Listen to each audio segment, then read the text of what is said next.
অভয়াকাণ্ডে অবশেষে গ্রেফতার করা হলো পানিহাটির প্রাক্তন তৃণমূল বিধায়ক নির্মল ঘোষকে। ওড়িশা থেকে তাকে গ্রেফতার করা হয়েছে, সড়ক পথে তাকে এই রাজ্যে নিয়ে আসা হচ্ছে। আগামীকাল তাকে ব্যারাকপুর আদালতে পেশ করা হবে। আপনারা জানেন এই নির্মল ঘোষের বিরুদ্ধে প্রথম থেকে অভিযোগ সামনে আসছিল। গত 11 তারিখে যে অভিযোগ দায়ের করা হয় অভয়ার বাবার তরফে, সেখানে এফআইআরে 1 নম্বরে নাম ছিল নির্মল ঘোষের, তারপরে নাম ছিল সোমনাথ দে এবং সঞ্জীব মুখোপাধ্যায়ের, এবং তারপরই নির্মল ঘোষকে গ্রেফতার করলো পুলিশ। গ্রেফতার করা হয়েছে ওড়িশা থেকে এবং সড়ক পথে তাকে নিয়ে এসে আগামীকাল পেশ করা হবে ব্যারাকপুর আদালতে। তথ্য প্রমাণ লোপাটের অভিযোগে অভয়ার দেহ তড়িঘড়ি সৎকারের অভিযোগ রয়েছে নির্মল ঘোষের বিরুদ্ধে। আমি সরাসরি কথা বলবো আমাদের প্রতিনিধি ময়ূক ঠাকুর চক্রবর্তী এই মুহূর্তে আমাদের সঙ্গে রয়েছেন। ময়ূক, এই এলাকায় নেই, ওড়িশায় রয়েছেন নির্মল ঘোষ, এটা কখন কিভাবে জানা গেল, কিভাবে তার গ্রেফতারি হলো?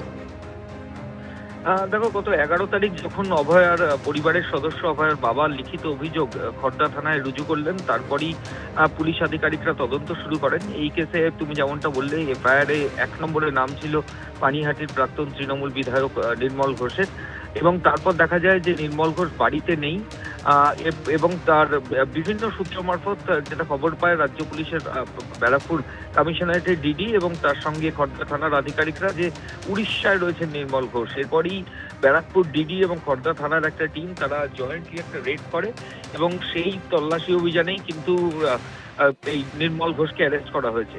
যেটা রাজ্য পুলিশের তরফ থেকে বলা হচ্ছে যে নির্মল ঘোষকে সড়ক পথে নিয়ে আসা হবে এবং তারপর আগামীকাল থেকে ব্যারাকপুর কোর্টে প্রডিউস করা হবে, এবং পুলিশ আধিকারিকরা নিজেদের কাস্টাডির জন্য, হেফাজতের জন্য প্রেয়ার জানাবেন। যেটা অভয়ার বাবা অভিযোগ করেছিলেন সেটা মারাত্মক, যে গত 9ই আগস্ট 2024 সালে যেদিন আরজিকর মেডিকেল কলেজ হাসপাতালেও কিন্তু অভয়ার যখন পোস্টমর্টম চলছে তখন নির্মল ঘোষকে দেখতে পাওয়া গেছিল। তিনি যে বিল্ডিং রয়েছে অ্যাডমিনিস্ট্রেটিভ বিল্ডিং, সেখানে তৎকালীন প্রিন্সিপালের সঙ্গে মিটিং করেন এবং তারপর সেখান থেকে বেরিয়ে আসেন এবং দাবি করেন স্থানীয় বিধায়ক, যেহেতু পানিহাটিতে অভয়া বাড়ি পানিহাটিতে, সেখানকার বিধায়ক হিসেবে তিনি আর্জি করে এসেছেন, সেই দাবি করে তিনি সেখান থেকে বেরিয়ে যান।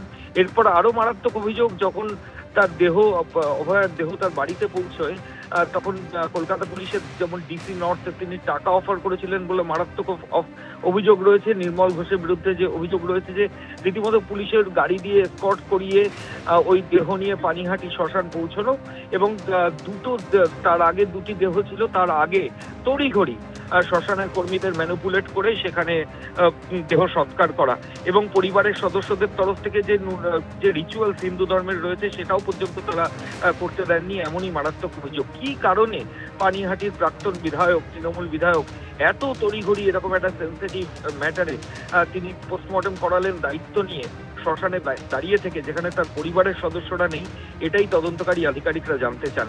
এবং ইতিমধ্যেই তারা স্টেটমেন্ট রেকর্ড করেছেন। ওই শ্মশানের যারা ডোম ছিল এবং যারা অন্যান্য কর্মী ছিল তাদের স্টেটমেন্ট ইতিমধ্যেই রেকর্ড হয়েছে। সেই স্টেটমেন্টের সঙ্গে নির্মল ঘোষের স্টেটমেন্ট, সেগুলো পুলিশ আধিকারিকরা মিলিয়ে দেখবেন, এবং কি উদ্দেশ্যে এত তাড়াতাড়ি সৎকার করা হলো সেটাই খুঁজে বার করা হবে। কালকে নিজেদের হেফাজতে নেওয়ার পর পুলিশ আধিকারিকরা এই তদন্ত করবেন। শুভ্রদীপ। ময়ূক, তুমি আমাদের সঙ্গে থাকো। অর্থাৎ দেহ শুধুমাত্র তড়িঘড়ি সৎকার করে দেওয়া নয়, একেবারে দেহ ছিনতাইয়ের পর্যন্ত অভিযোগ ছিল নির্মল ঘোষের বিরুদ্ধে। এই দেহ তড়িঘড়ি সৎকার করে দেওয়ার পেছনে কি উদ্দেশ্য রয়েছে? কোনো প্রমাণ কি তিনি লোপাট করতে চেয়েছিলেন, কাউকে আড়াল করতে চেয়েছিলেন? এই বিষয়গুলোই পুলিশ তদন্ত করে খুঁজে বের করার চেষ্টা করবে।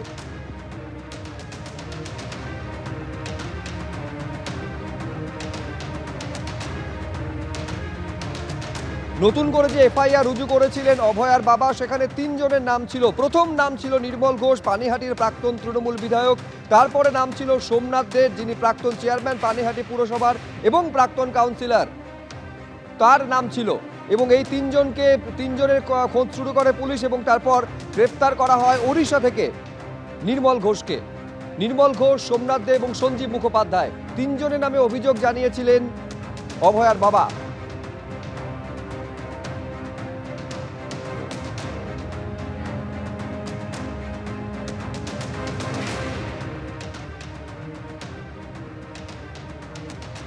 এই প্রশ্ন, এই অভিযোগ প্রথম থেকে এসেছিল যে কেন তড়িঘড়ি দেহ সৎকার করে দেওয়া হয়েছিল অভয়ার, যাতে নেতৃত্ব দিয়েছিলেন নির্মল ঘোষের নামে অভিযোগ উঠেছিল সোমনাথদের নামে এবং সঞ্জীব মুখোপাধ্যায়ের নামে।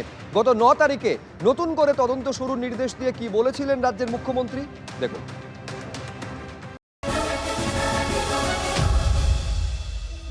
একটি জায়গাতে সিবিআই ইনভেস্টিগেশন করার স্কোপ নেই, সেটা হলো ক্রিমেশন ঘাট।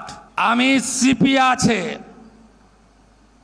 সিপি ব্যারাকপুর হেয়ার, এটাতে সিবিআই নেই। Please start new case and take appropriate action. আশ্চর্য হয়ে যাবেন, সিরিয়াল 3-তে ছিল, 1 করেছে। ক্রিমিশন কস্ট হয়, দিতে হয়। ক্রিমিশন কস্ট বাড়ির লোক দেয়নি, সিগনেচার করতে হয় বাড়ির লোককে, নো সিগনেচার। এখানে নির্মল ঘোষ, সোমনাথ দে, সঞ্জীব মুখার্জি,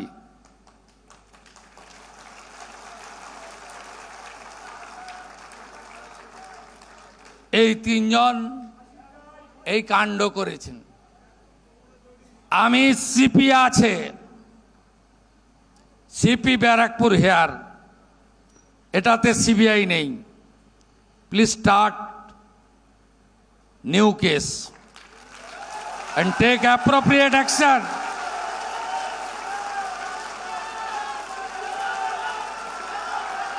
আমার যা করার আছে করব। অভয়া বলিনি, অভয়া বলিনি, অভয়া বলিনি, অভয়া বলিনি। মানুষ আমাদের জিতিয়েছে অভয়ার বিচার দিতে। আমার লিমিটেশনের মধ্যে আমি কমিটেড, আমি কমিটেড, আমি কমিটেড। মুখ্যমন্ত্রী এই নির্দেশ দেওয়ার পরই থানায় অভিযোগ দায়ের করেন অভয়ার বাবা। যে অভয়ার বাবার অভিযোগের ভিত্তিতে এফআইআর রুজু হয়, যে এফআইআরে 1 নম্বরে নাম ছিল নির্মল ঘোষের। আমি তারপরে দর্শকদের সামনে রাখবো 11 তারিখে এই অভিযোগ দায়ের এবং যার ভিত্তিতে এফআইআর। কি বলেছিলেন সেদিন অভয়ার বাবা, দেখুন। প্রশাসনের পক্ষ থেকে আলাদা করে এফআইআর করা হবে, এফআইআরটি কি শুরু হয়েছে? হ্যাঁ, এটা শুরু হয়েছে। সেই অভিযোগ কি আপনারা আগে জানিয়েছিলেন পুলিশকে? না, আগে জানায়নি, জানানো হয়েছে। পুলিশ স্বতঃপ্রণোদিতভাবে মামলা করে ব্যাপারটা চেষ্টা করছে ব্যাপারটাকে। আজকে আপনারা থানায় গেলেন, নতুন আইসির সাথে কি কথা হলো? এলাকার বিভিন্ন ঘটনা নিয়ে কথা হয়েছে, বিভিন্ন এলাকায় শান্তি শৃঙ্খলা।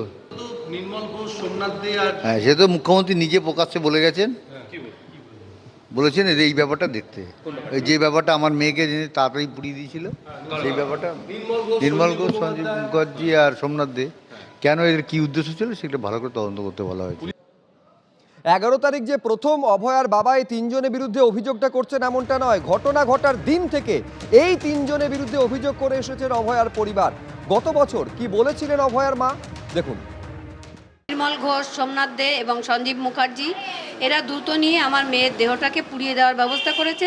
এবং সেদিন আমরা দেখেছিলাম আমার মেয়ের দেহটা যখন চুল্লিতে ঢুকে গেছিল, তখন আমাদের লোকাল এমএলএ যে সে আমাদের এই সঞ্জীব মুখার্জির পিঠ চাপড়ে ওয়েল ডান বয় বলছিল।